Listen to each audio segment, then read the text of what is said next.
तो इनके स्वरूप को देख करके सारे ब्राह्मण बहुत प्रसन्न हुए, क्योंकि परमात्मा के बहुत अवतार हुए, लेकिन ब्राह्मण कुल में पहला अवतार है सरकार का। तम बटुम्बामनम दृष्ट्वा मोदमाना महर्षयः। ऋषि मुनि बहुत प्रसन्न हो गए।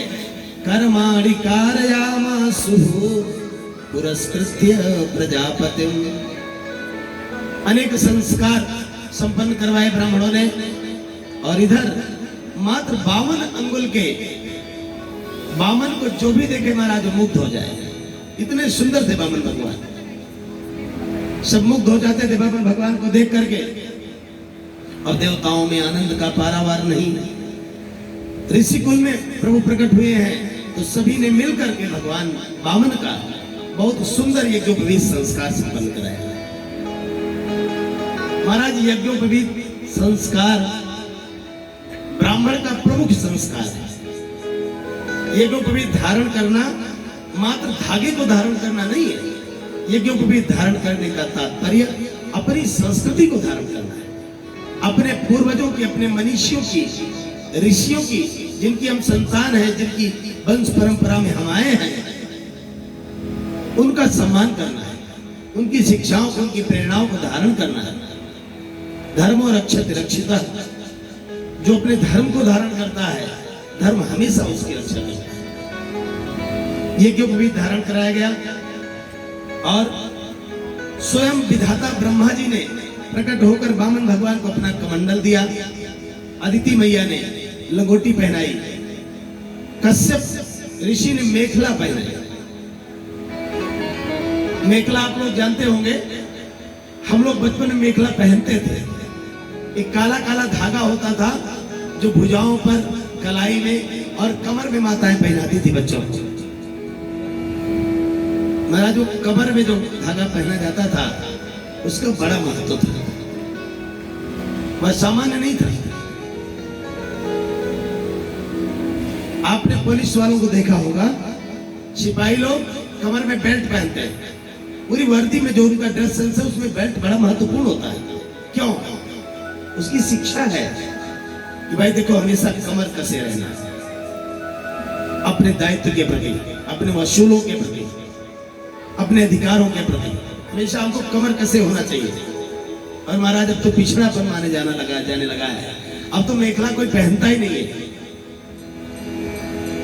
और जब मेखला पहनना लोगों ने छोड़ दिया तो महाराज देख ही रहे हैं कि पुत्रों की क्या दशा है। अब तो महाराज कमर रही नहीं गई ना। इतने लोग तो महाराज पैंट पहनते हैं, देखो कैसी दशा में दिखते हैं वो।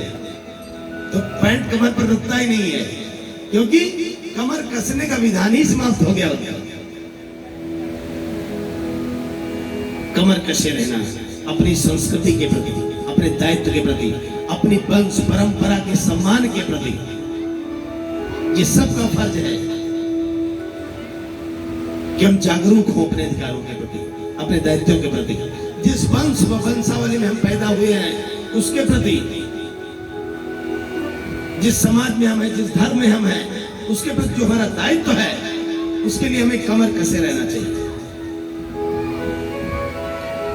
इसलिए भैया मेखला इसीलिए पहनाई जाती है। और जब मेखला पहनना बंद कर दिया लोगों ने, तो उसी प्रकार दायित्व से भी मुंह मोड़ लिया सब। किसी के भी प्रति कोई जिम्मेदार बनने को तैयार नहीं आजकल।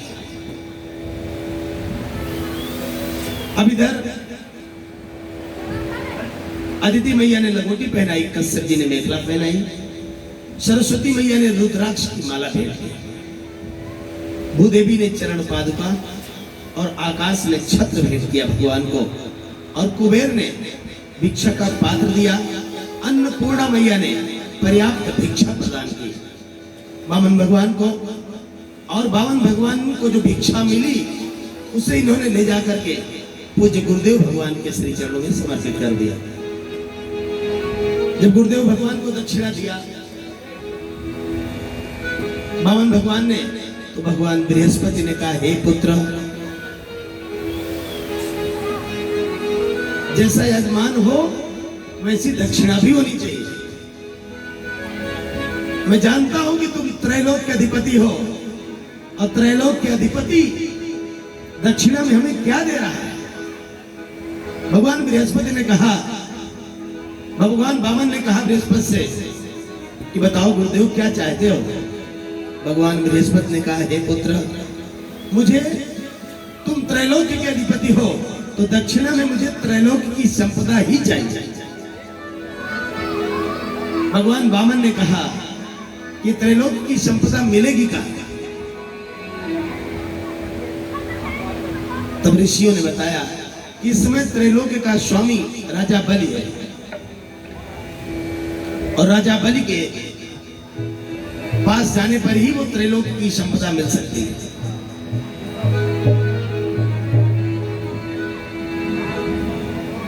ऐसा सोच करके वामन भगवान ने कहा कि बलि कहां मिलेगा? ऋषियों ने बताया कि नर्मदा नदी के तट पर राजा बलि यज्ञ कर रहा है, वही मिलेगी। अब तो वामन भगवान चल पड़े। वामन को रूप बनायो बिहारी जी ने, वामन को रूप बनायो बिहारी जी ने, वामन को रूप बनायो बिहारी जी ने, वामन को रूप बनायो बिहारी जी ने, वामन का रूप बनायो बिहारी जी ने, बिहारी जी ने, बिहारी जी ने, बिहारी जी ने, बिहारी जी ने, बिहारी जी ने, वामन का रूप बतायो बिहारी जी ने, वामन का रूप बतायो बिहारी जी ने।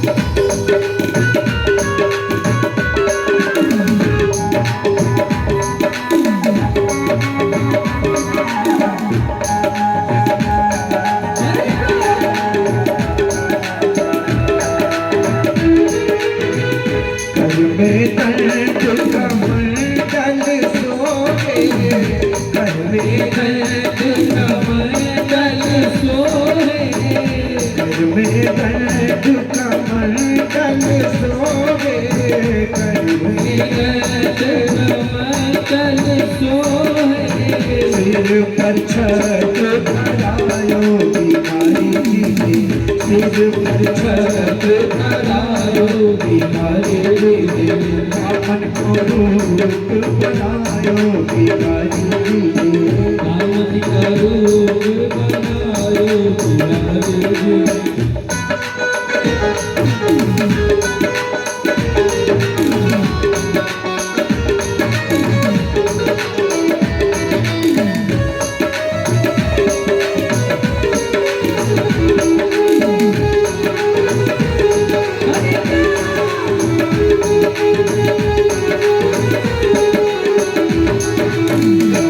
माधुरी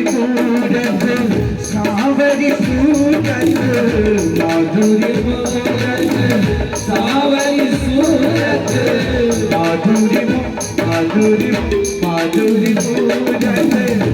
सावरी सूरत,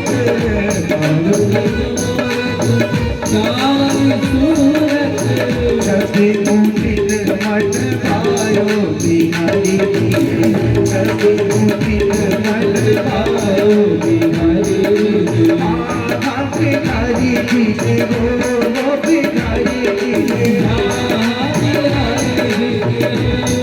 बिहारी जी ने, वामन को रूप बनायो बिहारी जी ने, वामन को रूप बनायो बिहारी जी ने, वामन को रूप बनायो बिहारी जी ने, वामन को रूप बनायो बिहारी जी ने।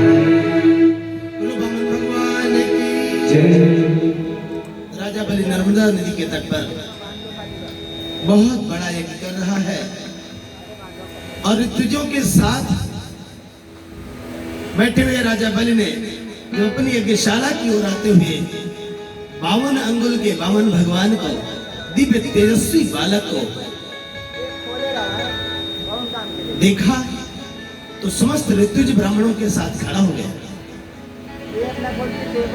बढ़ करके राजा बलि यज्ञशाला के प्रमुख द्वार पर आता है और स्वागतम ते नमस्तुभ्यं ब्रह्मन् किम करवामि ते। हे ब्रह्मन, हे दिव्य तेजस्वी ब्राह्मण, आपका बार बार स्वागत करता हूं मैं। हे प्रभु, आपके पधारने से हमारे पितर धन्य हो गए। ब्रह्मण श्री राम तपा साक्षात मन्ने द्वार्य बपुरधरम।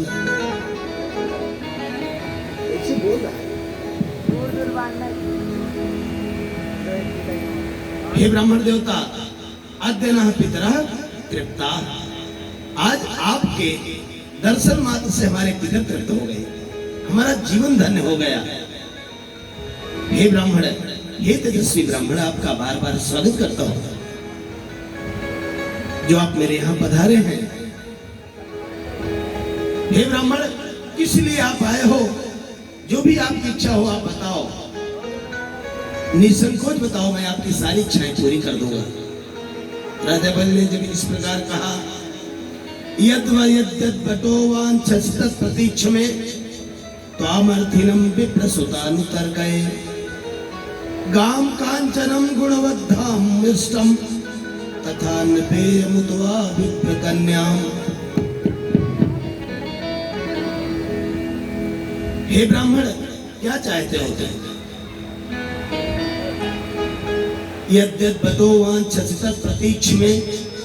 हे बटुक ब्राह्मण, जो कुछ भी तुम चाहते हो मुझसे कहो, और आपके लायक जो कुछ भी मेरे पास होगा मैं उसको तत्क्षण देने को तैयार हूं, और जो नहीं होगा उसके लिए मैं प्रयास करूंगा। और हे ब्राह्मण, गाम कांचनम, आप गौरी चाहते हो तो बताओ। स्वर्ण हीरे जवाहरात क्या चाहते हो तभी बताओ। और हे ब्राह्मण, यदि तुम चाहते हो कि मैं तुम्हारा विवाह करवा दूं सुंदर ब्राह्मण कन्या से, तभी आदेश करो। मैं तुम्हारे योग्य सुंदर ब्राह्मणी कन्या खोज करके तुम्हारा विवाह करवा दूंगा। जब ये कहा तो भगवान नारायण ने कहा, हे बलि, तुम जैसा कह रहे हो ये एकदम तुम्हारे लिए यथेष्ट ही है, क्योंकि वचस्तवै तज्जनदेव सोनतम कुलोचितम यद्धर्मयुतम यशस्करम। हे बलि, तुम जिस महान कुल में पैदा हुए हो, इस कुल का प्रताप ही यही रहा है कि तुम्हारे लिए कुछ भी दुर्लभ नहीं है, तुम कुछ भी देने में परम समर्थ हो। अरे भाई राजा बलि, ये तो जातो हिरण्याक्षस चरण्ये कैमाम महीम। मैं आपके कुल की कीर्ति को जानता हूं। आपके कुल में हिरण्याक्ष और हिरण्यकशिप जैसे प्रतापी राजा हुए हैं। मैं आपके कुल के महत्व को जानता हूं राजन। लेकिन हे राजन, हम संतोषी ब्राह्मण हैं, हमको बहुत ज्यादा की आवश्यकता है ही नहीं। आपकी कीर्ति के समक्ष मेरा कद बहुत बौना है। आपके कुल में प्रहलाद आए हैं। आपका कुल तो ऐसा कीर्तिमान कुल रहा है राजन कि खंबे से भगवान को प्रकट कर दिया था आपके पितामह प्रहलाद जी ने। तो मैं तो खूब परिचित हूं आपकी कीर्ति से, आपकी शक्ति से, आपकी सामर्थ्य से। लेकिन हे राजन, हम संतोषी ब्राह्मण हैं, हमको उतना ही चाहिए जितने मेरा काम चल जाए। पदानि त्रीणि दैत्रेंद्र सम्मितानि पदम मम।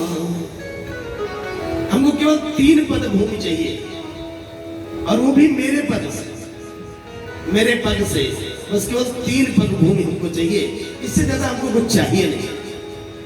अब तुम्हारा जब ये बात कही तो राजा बलि बड़े जोर से हंसा।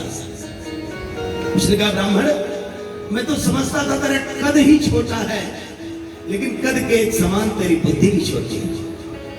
अरे तुझे पता है तू किससे मांग रहा है? तू मांगने तो आया है राजा बलि से, और मांग रहा है 3 पग भूमि, वो भी अपने पग से। इतना छोटा सा तेरा शरीर, तू कितना नापेगा 3 पग में? क्या कहेंगे संसार के लोग कि राजा बल से मांगने भी गया तो 3 पग घूमना किया राजा बल ने। अहो ब्राह्मण दायाद वाचस्ते वृद्ध सम्मता। हे ब्राह्मण, बातें तो तू बुजुर्गों जैसी करता है, वृद्धों जैसी करता है, लेकिन तुम बालो बालिस्मति स्वार्थम प्रत्यबुधो यथा।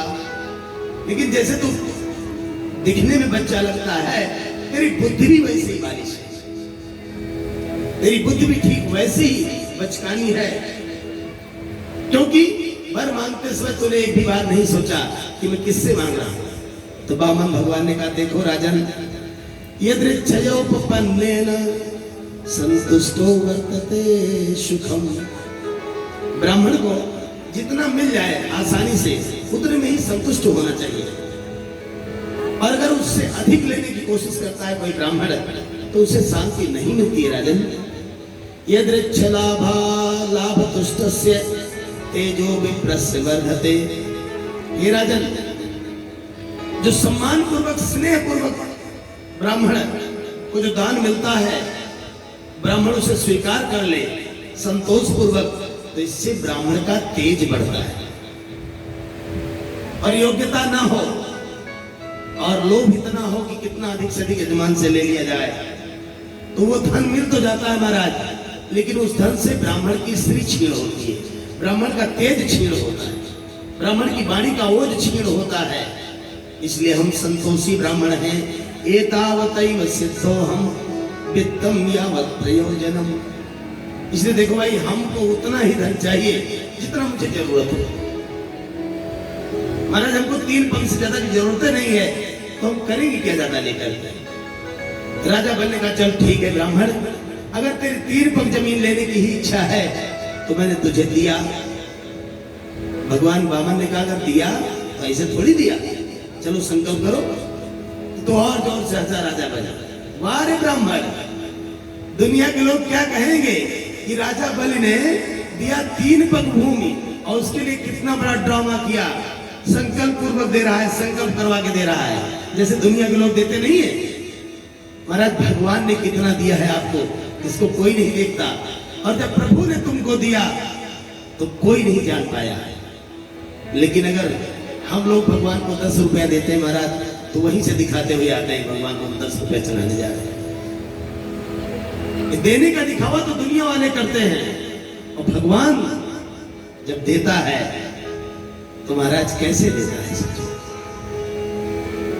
राजा बल कह रहा है, क्या कहेंगे दुनिया के लोग, 3 पग भूमि दे रहा है, वो भी संकल्प करके इतना बड़ा खटकर्म किया 3 पग भूमि देने के लिए। भगवान ने कहा, देखो राजा बलि, ये बात नहीं है कि शास्त्र का नियम है कि कभी भी बिना संकल्प के लिया हुआ दान दानदाता को नर्क में ले जाता है। ब्राह्मण को चाहिए कि जब भी वो दान ग्रहण करे संकल्प पूर्वक ही लेना चाहिए। दक्षिणा कैसे भी ले ले ब्राह्मण, पंडित जी मिल गए रास्ते ले, महाराज इतना लेकर पैर छू लिया, दक्षिणा अलग बात है, लेकिन कोई दान दे तो उसे ऐसे ही नहीं ले लेना चाहिए, नहीं तो वो दान कुदान माना जाएगा, और लेने वाले को कभी भी वो फलीभूत नहीं होगा, और ना तो दाता को उसका कोई फल मिलेगा। इसलिए ब्राह्मण को चाहिए कि दान हमेशा संकल्प पूर्वक ही लेना चाहिए। हे राजन, आप अगर 3 पग भूमि का दान करना चाहते हैं तो संकल्प करना पड़ेगा। राजा बैल ने अंत में कहा कि चलो भाई ठीक है, मैं संकल्प करने को तैयार हूं। संकल्प करने को जैसे ही तैयार हुआ राजा बलि, इतने में स्वामी शुक्राचार्य जी महाराज आ गए। शुक्राचार्य जी का, हे बलि, तू जिसको दान करने जा रहा है ये भी जानता है कि ये कौन है? देखो भाई, लोग कहते हैं कि राजा बलि आकर के जल के लोटे की टोटी में बैठ गए, फिर ये सब कथा पुराण अन्य पुराणों में कहीं हो तो हो, भागवत जी में नहीं है। और कोई गुरु ऐसा काम करेगा भी क्यों? गुरु चाहे असुरों का हो और चाहे देवताओं का, गुरु कभी भी किसी के साथ गलत नहीं करता है। राजा बलि के गुरु हैं स्वामी शुक्राचार्य जी महाराज। भागवत जी को पढ़ो तो उसमें साफ साफ लिखा है, शुक्राचार्य जी ने तो यही कहा, हे राजा बलि तू अपना सर्वस्व दान करने जा रहा है। क्योंकि जब इतनी सुंदर सुंदर बातें कर रहे थे वामन भगवान, तो शुक्राचार्य जी ने ध्यान लगाकर देखा कि बातें इतनी अच्छी अच्छी कर रहा है और दिखने में छोटा है, तो है कौन ये? तो स्वामी शुक्राचार्य जी ने, भगवान शुक्राचार्य जी ने जब ध्यान लगाकर देखा तो पाया कि ये तो जगत का दाता है जो आज बलि के यहां मांगने आया है। तो गुरु का फर्ज है कि नहीं कि अपने शिष्य को देने से पहले ये बता दे कि बेटा तू जिसको देने जा रहा है वो कोई सामान्य नहीं है। तो गुरु के रहते शिष्य अज्ञानी रह जाए, भगवान सामने खड़े हैं और शिष्य जान न पाए कि मेरे प्रभु आए थे, तो बताने का काम किसका है? बताने का काम गुरु का है। गुरु ने अपना दायित्व तो निभाया। शुक्राचार्य जी ने कहा, हे पुत्र, ए सबई रोचने साक्षात भगवान विष्णु रव्ययः। हे वैरोचन पुत्र राजा बलि, जिनको तुम 3 पग भूमि देने जा रहे हो, इनको जान तो लोग ये कौन है? ये सबई रोचने साक्षात भगवान विष्णु अव्ययः। ये अव्यय भगवान नारायण है, विष्णु है। और कश्यपादितेर जातो देवानाम कार्य साधकः। सब बातें बता दी शुक्राचार्य जी ने। हे राजा बलि, ये कश्यप और अदिति के गर्भ से पैदा हुए हैं, देवानाम कार्य साधकः। ये केवल और केवल देवताओं का काम बनाने के लिए तुम्हारे पास आए हैं, ये तुम जान लो। इतना ही बताया है राजा बलि, राजा बलि को शुक्राचार्य जी ने। अब बताओ इसमें गुरु ने कौन सा गलत काम किया? मेरा शिष्य जा रहा है दान करने, किसको? भगवान को, जो जगत का दाता है, जो सृष्टि के कण कण को तृप्त करता है। आज हे बलि तू इतना बड़भागी है कि तेरे सामने वो याचक बन करके खड़ा है, तो देने से पहले उसको पहचान तो ले। लेकिन एक बात मैं और भी बता दे रहा हूं बलि, तुम इनकी काया के हिसाब से 3 पग के चक्कर में मत रहना। ये 3 पग में तीनों लोग नाप लेंगे। राजा बलि ने कहा, महाराज मुझे डरा रहे हो? नहीं मैं डरा नहीं रहा राजा बलि, तुमको सही बात बता रहा हूं चेला, मेरा फर्ज है बताना। राजा बलि ने कहा कि अगर ये वामन है तो 3 पग भूमि से मेरा कुछ बिगड़ेगा नहीं गुरुदेव, और अगर ये विराट है तो पूरे संसार में मुझसे बड़ा बड़भागी कौन होगा कि जो सारे संसार का दाता है, आज उसका हाथ नीचे होगा और हे गुरुदेव आपके शिष्य का हाथ ऊपर होगा। इस सौभाग्य को कैसे मैं जाने दूंगा? गुरुदेव आज तो मैं इनको दूंगा। और ये संकल्प ही कोई देना थोड़ी होता है, संकल्प करके दिया जाए तभी कोई देना थोड़ी है। मन से भी अगर आपने किसी को देने का संकल्प कर लिया तो उसको न देना भी पाप है गुरुदेव। मैंने मन से जुबान से कह दिया कि मांगो ब्राह्मण, तो जो भी मांगो मैं देने को तैयार। तो हे गुरुदेव अब तो मैं इन्हें दूंगा ही। स्वामी शुक्राचार्य जी ने कहा, देखो राजन, कुछ स्थान हैं जहां पर झूठ बोलना पाप नहीं होता है, जहां पर झूठ बोलना निंदनीय नहीं होता है। कुछ स्थान हैं यदि तुम चाहो तो झूठ बोल सकते हो। राजा बलि ने पूछा, महाराज कहां कहां? स्वामी शुक्राचार्य जी कहते हैं, हे राजन, स्त्री सुनर्म विवाहे च मृत्यर्थे प्राण संकटे गो ब्राह्मणार्थे हिंसायाम नानतम स्यात् जुगुप्सितम। इसको ध्यान से सुने। इन स्थानों पर झूठ बोलना निंदनीय नहीं होता है। कहां कहां? स्त्री से, स्त्रियों के प्रसंग में। अभी जैसे आपकी धर्म पत्नी जी बहुत नाराज है, आपके ऊपर बहुत गुस्सा है, और जाते ही इनसे बोलो, अरे देवी काहे नाराज हुआ? धनतेरस आ रही है ना, 5 तोला का हार बनाओ, घबराओ नहीं। घबराती काहे हो? चलो बस महाराज इनको खुश करने के लिए, और ये सोना का नाम ले रहे तो समझिए प्राण दे दिया अपना, एकदम खुश हो जाएंगे। गहना मिले इनको बस, अभी खुश हो जाएंगे। स्वामी शुक्राचार्य जी कहते हैं कि स्त्री को प्रसन्न रखना प्रत्येक पुरुष का प्रथम धर्म है। जिस घर में महाराज स्त्री दुखी हो, मुंह लटकाए बैठी रहे, तो यह अशुभ होता है गृहस्थी के लिए। स्त्री का प्रसन्न होना, एकदम सजी सवरी सीधे लक्ष्मी की ही तरह रहना है, ये प्रत्येक सनातन धर्मावलंबी का धर्म है। तो अगर इनको खुश करने के लिए आपको झूठ भी बोलना पड़े तो इसमें रंच मात्र भी निंदनीय नहीं है, दोष नहीं है।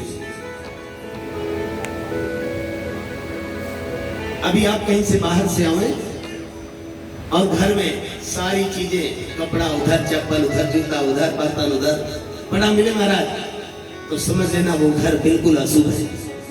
उसमें समझ लेना कि असुर रहते हैं, इंसान रहते ही नहीं।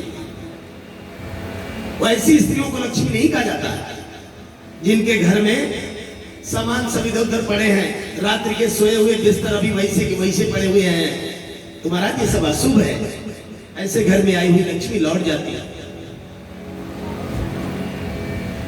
और जिन घरों में देखें कि स्त्रियां स्वयं भी व्यवस्थित हैं, सजी संवरी साफ सुथरी हैं, अपने बाल बच्चों को व्यवस्थित रखे हैं, अपना पूरा घर सारी चीजें करीने से सजा रखी हैं, उनके यहां लक्ष्मी उनके घर को छोड़कर कभी जाती ही नहीं है।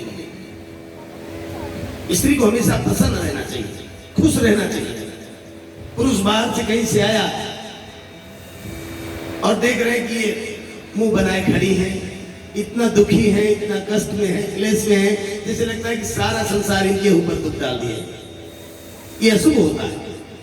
इसलिए हे राजन, स्त्रियों को प्रसन्न करने के लिए अगर एक बार आपको झूठ भी बोलना पड़े तो इसमें रंच मात्र भी निंदनीय नहीं है, दोष नहीं है।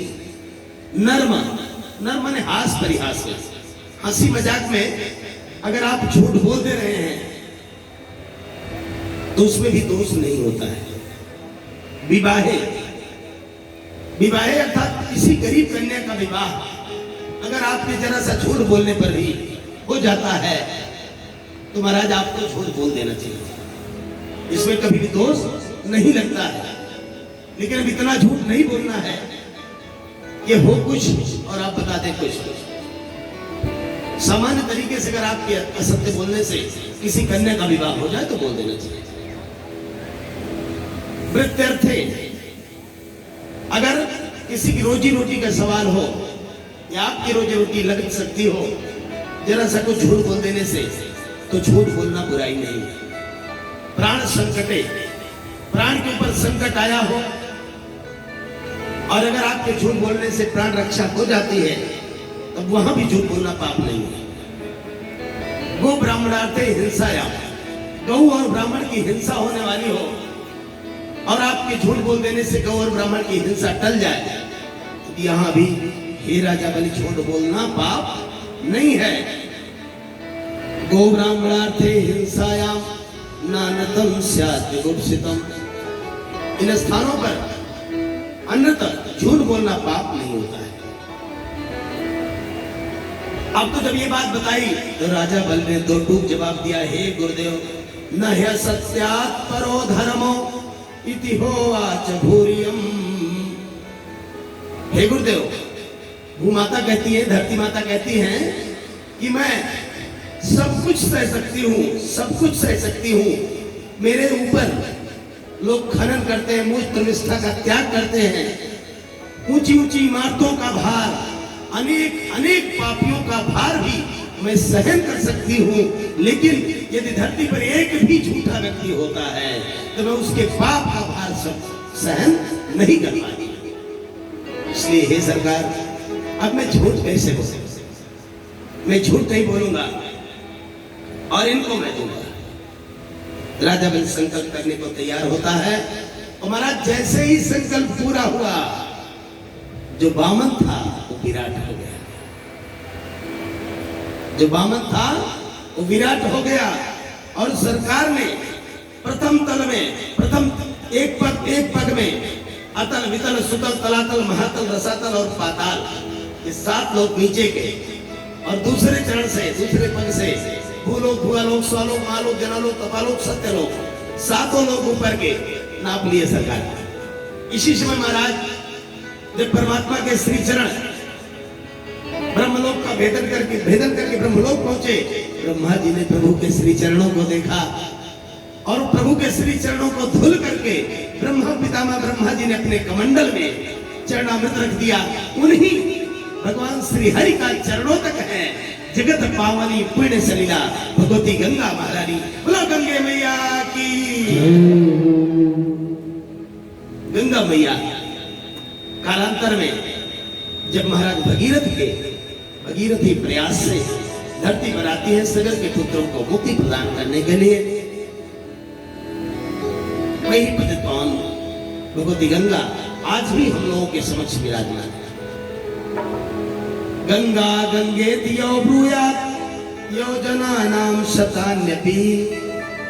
गंगा नहाना छोड़ो, गंगा का दर्शन छोड़ो, गंगा गंगे दियो ब्रूयात्। एक बार सैकड़ों योजन दूर से भी जो एक बार गंगा शब्द कह देता है उसको भी सत्य मुक्ति मिल जाती है। महाराज गंगा महारानी इतनी महत्वपूर्ण। अच्छा, किनके घरों में गंगा जल है? सबके घर में। अरे वाह, इसमें पेप्सी वाले बोतल में, प्लास्टिक वाले बोतल में, ज्यादातर इसी में होगा। या तो पेप्सी वाले बोतल में होगी गंगा महारानी या तो प्लास्टिक वाले डिब्बे में, पक्का है। वही बड़भागी हाथ उठाए जिन्होंने भगवती गंगा को अपने यहाँ गंगा जली लोटे में, पीतल के लोटे बढ़िया से रखा है। एक हाथ का बहन जी का बहुत बहुत धन्यवाद आपको।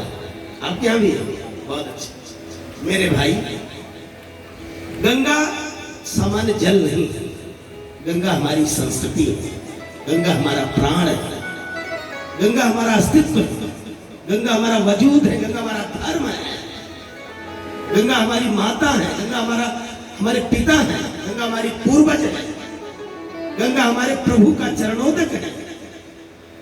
गंगा सामान्य नहीं है, गंगा है तो हम हैं, गंगा है तो हमारी संस्कृति है, गंगा है तो हमारा धर्म है, गंगा है तो हमारे जीवन की शुचिता है, सात्विकता है।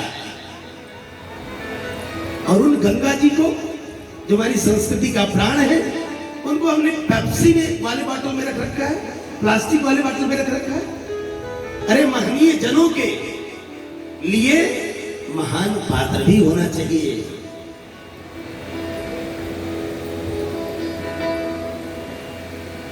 सिंघनी का दूध लोहे के पात्र में नहीं निकाला जाता महाराज। सिंघनी का दूध निकालने के लिए सोने का पात्र होना चाहिए। गौ माता का दूध एल्युमिनियम के बर्तन में नहीं निकाला जाता, लेकिन अब तो एल्युमिनियम का ही बर्तन हर जगह है। एल्युमिनियम के बर्तन में गौ माता का दूध नहीं निकाला जाता, गौ माता का अपमान है वो। गौ माता का दूध निकालने के लिए धातु का पात्र होना चाहिए। और महाराज जब से एल्युमिनियम आया है, हम लोगों को खूब याद है, बचपन में घर में एक आध बर्तन एल्युमिनियम का होता भी था जस्ते का, तो अगर कोई बरदिखा ना होता था तो उन बर्तनों को छिपा दिया जाता था। नहीं तो जिनके घर में एल्युमिनियम के बर्तन देख लेते थे बुजुर्ग लोग, लौट जाते थे, उनके यहाँ शादी नहीं करते थे। इतनी समृद्धि थी हमारे यहाँ। और हम पढ़े लिखे हुए तो पागल बन गए। जस्ते को इजाद किया था सबसे पहले कलकत्ता की जेल में 1894 में अंग्रेजों ने। जो कैदी, क्रांतिकारी कैदी जेल में बंद थे कि इनको जस्ते के बर्तन में भोजन बनाओ, इनको खिलाओ, ये अपने आप मर जाएंगे, एक दिन अपने आप ही मर जाएंगे।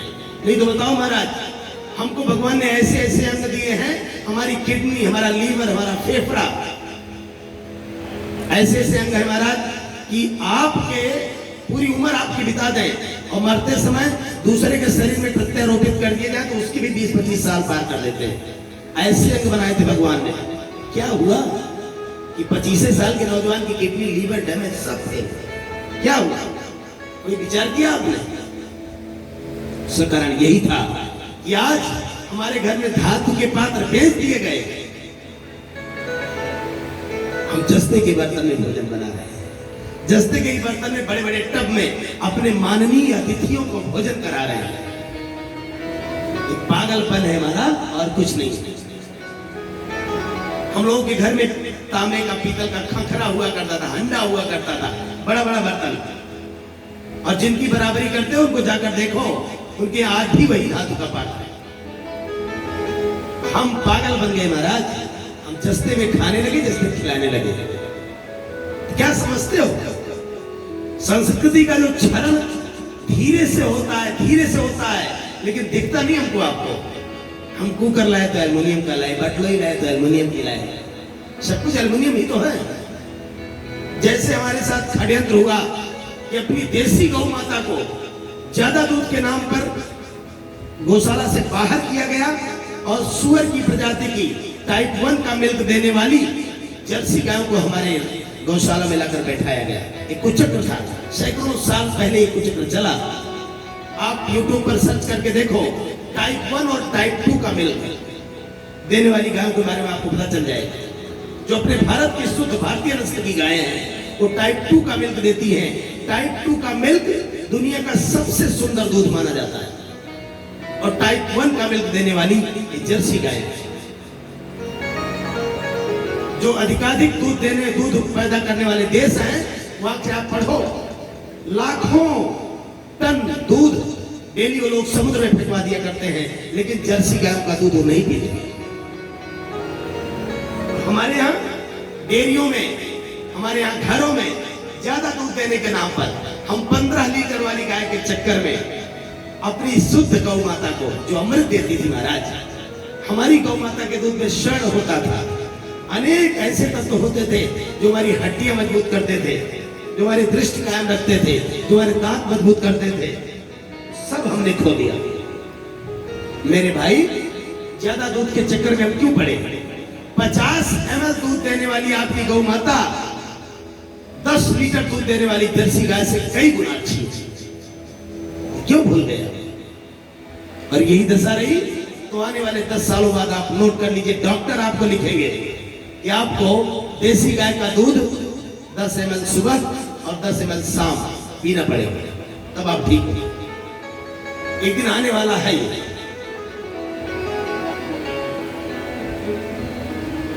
ठीक इसी प्रकार हमने भी गलती किया, हमारी संस्कृति धीरे धीरे क्षरण होता रहा हमारी संस्कृति का, और हम देखते रहते। श्री गंगा जी हमारे लिए महत्वपूर्ण, हमारी प्राण है।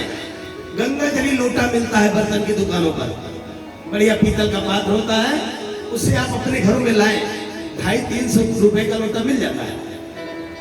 उसे अपने घर में कल ही खरीद कर लाओ सब लोग, और गंगा मैया को उस पात्र में सजा करके पूजा स्थल पर तो बढ़िया से रखो।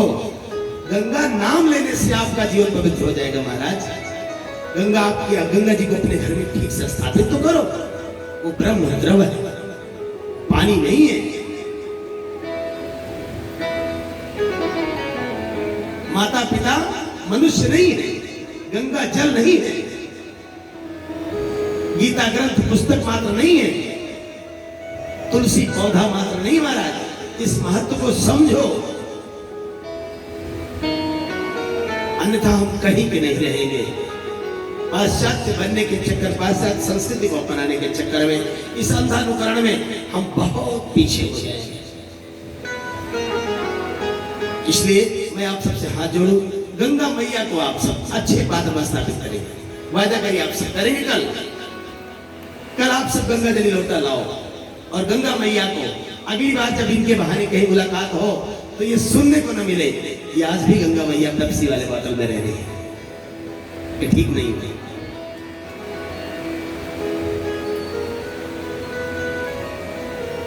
अब इधर प्रभु के चरण बढ़े, 7 लोग ऊपर के 7 लोग नीचे के सरकार ने नाप लिए। अब तो महाराज तीसरा पद क्या करें? भगवान नारायण ने, वामन भगवान ने राजा बलि से कहा, हे बलि, तेरा दान तो पूरा ही नहीं हुआ, 2 ही पद में तो तेरी सारी संपदा नप गई। अब बता, तीसरा पद कहां है? तीसरा पद मुझे कहां देगा? राजा बलि मौन रहा। भगवान ने गरुड़ को आदेश दिया, तो कहा बांध दो इसको, क्योंकि जब संकल्प करके व्यक्ति नहीं पूर्ण कर पावे तो उसको नर्क का भागी होता है। हे राजा बलि, अब तुझे नर्क जाना पड़ेगा। अब तो महाराज जब बलि बांध दिया गया तो बलि के जो समर्थक दैत्य थे भगवान को मारने के लिए दौड़े। राजा बलि ने उनको मना किया, ना भाई रुक जाओ, देखो हमारे गुरुजी भी हमसे नाराज हैं और अब मेरे दिन अच्छे नहीं चल रहे। तो जब अच्छे दिन न चल रहे हो तो जानबूझकर कोई फसाद करना ठीक नहीं है। सारे दैत्य मान गए। अब इधर राजा बलि को एकाएक बुद्धि आई। उसने कहा, हे सरकार, ये बात बताओ, प्रभु धन बड़ा होता है कि धनवान बड़ा होता है? भगवान ने कहा, नहीं नहीं, धनवान बड़ा होता है। तो राजा बलि ने हाथ जोड़ करके कहा, हे दीनानाथ, अभी तो 2 पद में आपने मेरे धन को ही तो नापा है। सरकार, मेरे धन को ही तो लिया है अभी आपने 2 पद में। ये धनवान को कब अपनाओगे सरकार? इस धनवान को कब अपनाओगे? धनवान तो आपके सामने ही खड़ा है। हे सरकार, पदम तृतीयम गुरु शीर्ष में निजम। हे दीनानाथ, 3रा पग इस सिर पर रख दो और इस धनवान को अपना लो। राजा बलि की मति पवित्र हो गई। अब देखो ध्यान से, इस कथा का मतलब समझो। हमारी जो संपदा है, हमारी जो शक्ति है, उसका कर्ता धर्ता हमेशा स्वयं को मानते हैं और यही बात भगवान को कतई स्वीकार नहीं। भगवान ने बहुतों को बहुत कुछ दिया है, अकूत संपदा दी है, लेकिन परमात्मा कहते हैं कि मुझे ये कतई स्वीकार नहीं है कि तू ये कहे ये सब तो मेरा है। प्रभु उस पर प्रसन्न होते हैं जो ये कहता है कि ये सब सरकार का है, सब ईश्वर का है। परमात्मा ने मुझे इसका सेवक रक्षक बनाया। और हे बलि, तू जिसके लिए, जिस संपदा के लिए परेशान होता था, देख ले, पूरा संसार देख ले कि त्रैलोक्य की संपदा भी अगर वो चाहे तो कहीं नहीं जाना, वो सब सरकार के चरणों के नीचे हुआ करती है। यही है 3 पग में सृष्टि को नापने का मतलब। भगवान वामन से विराट हो गए, इसका मतलब ये नहीं है कि भगवान ने बेईमानी किया।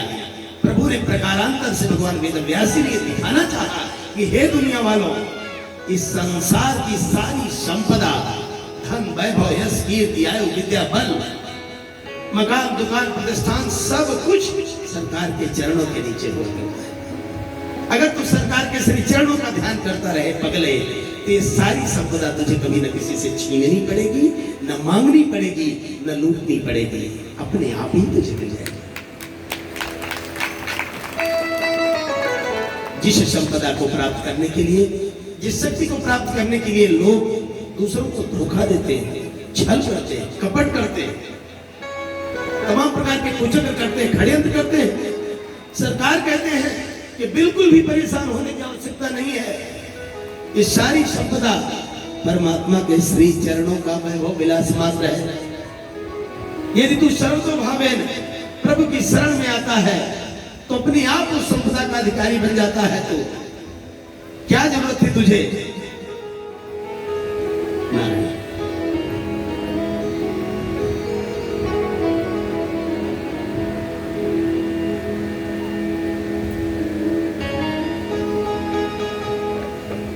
महनीय कार्यों में, यज्ञ में महनीय दिनों का आगमन निसंदेह बहुत शुभ होता है। श्रद्धेय श्री डॉक्टर सूर्य कुमार शुक्ला जी, आप पूर्व पुलिस महानिदेशक उत्तर प्रदेश सरकार रहे। आप भाजपा के सुशासन तथा केंद्र राज्य शासकीय समन्वय के इसमें संयोजक भी हैं। आपका बहुत बहुत स्वागत। परमात्मा ने राजा बलि से कहा कि राजा बलि, तू जिस संपदा को प्राप्त करना चाहता था, देख ले, ये और कुछ भी नहीं है, मेरे श्री चरणों में सारी संपदा निवास करती है। और जब राजा बलि ने यह कहा कि हे प्रभु, इस धनवान को कब अपनाओगे, परमात्मा ने 3रा पग राजा बलि के सिर पर रख दिया।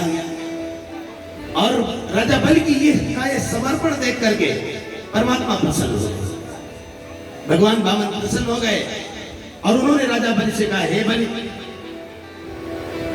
मैंने तुझे बांधा तब भी तुझे क्रोध नहीं आया, मैंने तेरा सब कुछ छीन लिया तब भी तुझे रंच मात्र भी क्रोध नहीं आया। इससे मैं बहुत प्रसन्न हूं।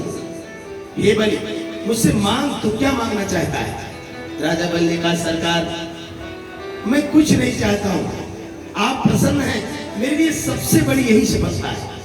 क्योंकि बिभेमिना हम निर्यात पदच्युतो न पास बंधात व्यसनात् दुरत्यात्। हे भगवान, ना तो मुझे अपने बांधे जाने का बिल्कुल कोई संकोच है,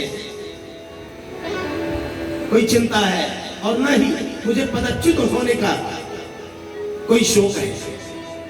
हे सरकार, नैवार्थ कृच्छाद भगवतो विनिग्रहात् असाधुवादात् वृषमुत्सृजे यथा। हे भगवान, मैं असाधुवाद से बहुत घबराता हूं, ब्राह्मणों का अपमान हो जाए मेरे द्वारा, इससे मैं हमेशा बचना चाहता हूं। और हे सरकार, आपकी कृपा के श्री चरण मुझे देखने को मिल गए, इससे बड़ा सौभाग्य मेरे लिए और क्या होगा। भगवान नारायण ने राजा बलि को कहा, हे बलि, तू जिस त्रैलोक्य की संपदा चाहता था, जा मैं तुझे वही त्रैलोक्य की संपदा प्रदान करता हूं। अगले मनवंतर में तू इंद्र बनेगा, लेकिन अगले मनवंतर आने तक मैं तुझे इंद्र जैसे वैभव का ही सुतल लोक प्रदान करता हूं। जब तक तू इंद्र नहीं बनता है, तब तक सुतल लोक का राजा बनेगा तू। राजा बलि ने कहा, सरकार, बड़ी कृपा आपकी, ये सब कुछ मुझे स्वीकार है, लेकिन हे दीनानाथ, अगर मैं सुतल लोक का राजा बनूंगा तो मेरी एक विनती आप स्वीकार कर लें।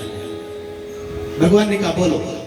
राजा बलि ने कहा, हे दीनानाथ, मैं चाहता हूं कि सुतल लोक के महल में जितने दरवाजे हैं, प्रत्येक दरवाजे पर जब भी मैं महल से निकलूं, हे दीनानाथ, आपका दर्शन मुझे होता रहे। इतना वादा करो स्वामी, आपका दर्शन मुझे होता रहे। भगवान नारायण ने प्रसन्नता पूर्वक कहा, हे बलि, मांगा तो तुमने बहुत कठिन चीज है, लेकिन मैं तुझे वो भी देता हूं। बंधुओं, हमारा आपका भी फर्ज है। ये शरीर जो है हमारा, यही सुतल लोक है, इसमें अनेक दरवाजे हैं, जिनमें प्रमुख 9 दरवाजे हैं, और हम सबका पहला दायित्व है इन दरवाजों पर सरकार की चौकीदारी लगाना। इन दरवाजों पर सरकार को चौकीदार के रूप में विराजमान कर दें, अर्थात हम अपने जीवन की प्रत्येक सांस परमात्मा के श्री चरणों में समर्पित कर दें। हर सांस पर परमात्मा का सुमिरन हो, हर सांस से परमात्मा का ही नाम निकले, ऐसा करने का प्रयास करें। लेकिन महाराज, जब प्रभु हमको संपदा देता है, शक्ति देता है, वैभव देता है, विलास देता है, हम बिल्कुल भूल जाते हैं कि परमात्मा क्या है। जब प्रभु ने यह सुना कि बलि चाहता है कि जिस भी दरवाजे से निकले, इसका मतलब, जिस दरवाजे से निकलने का मतलब क्या है? गरुड़ पुराण आप पढ़े हो तो जीव के इस शरीर रूपी सुतल लोक के महल से जीव के निकलने के 9 दरवाजे हैं। जो पुण्यात्मा है उनके प्राण ऊर्ध्व द्वार से निकलते हैं, और जो पापात्मा है उनके प्राण अधो द्वार से निकलते हैं।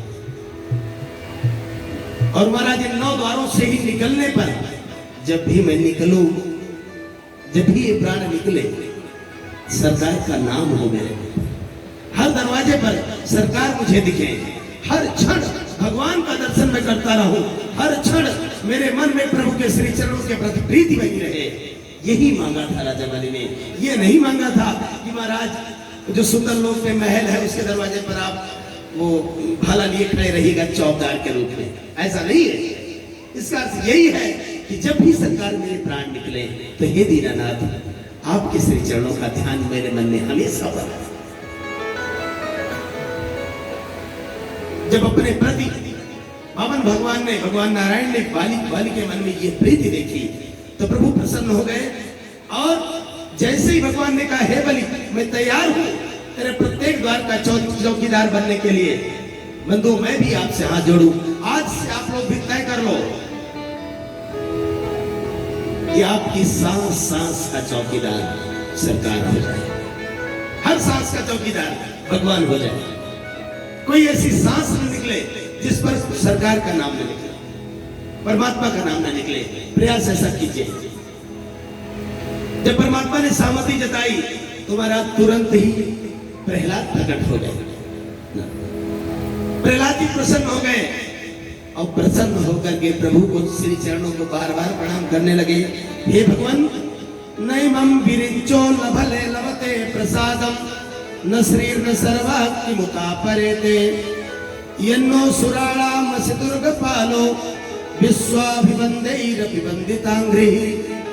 हे दीननाथ, नैमं विरंचो लभते प्रसादम, आपने असुर कुल में जन्मे मेरे पौत्र के ऊपर जो कृपा करी, हे सरकार, ये सौभाग्य तो आज तक ब्रह्मा और शंकर को भी नहीं मिला।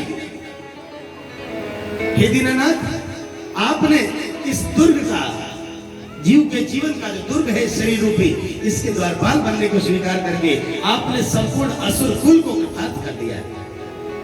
हे भगवान, हमारे कुल को धन्य कर दिया आपने। प्रहलाद जी बहुत प्रकार से धन्यवाद ज्ञापित करते हैं। देखो बंधु, धन्यवाद ज्ञापित करना अपने आप में एक उपासना है, पूजा है। ये काम हम सबको करना चाहिए।